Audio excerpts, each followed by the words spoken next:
Police boys association Maharashtra राज्य प्रदेश सरचिटणीस तथा कोल्हापूर जिल्हाध्यक्ष, police times Maharashtra crime reporter, Kabnur चर्मकार समाज अध्यक्ष माननीय श्री सतीश चव्हाण यांच्या सामाजिक क्षेत्रातील विविध उल्लेखनीय कामगिरीबद्दल यांना आंतरराष्ट्रीय UC education council of frank विद्यापीठ या संस्थेकडून सामाजिक क्षेत्रातील डॉक्टरेट पदवी प्रदान करण्यात आली।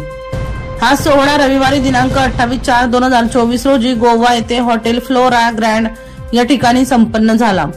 सतीश चव्हाण यांना मिळालेल्या या यशाचे पोलीस अधिकारी, अंमलदार, पोलीस बॉईज असोसिएशनच्या सर्व पदाधिकाऱ्यांच्या व पत्रकारिता समाजाच्या वतीने अभिनंदन व शुभेच्छा देण्यात आले। श्री सतीश चव्हाण हे पोलीस बॉईज असोसिएशनच्या माध्यमातून पोलिसांच्या समस्या सोडविणे तसेच सामाजिक प्रश्न सोडवणे, गोरगरिबांच्या समस्या सोडविणे, अन्याय अत्याचाराच्या विरुद्ध लढा देणे त्यांचे काम आणि कार्य हे निस्वार्थी भावनेने करत असते। सतीश चव्हाण यांचा रिपोर्ट बुलंद पोलीस टाइम्स कोल्हापूर।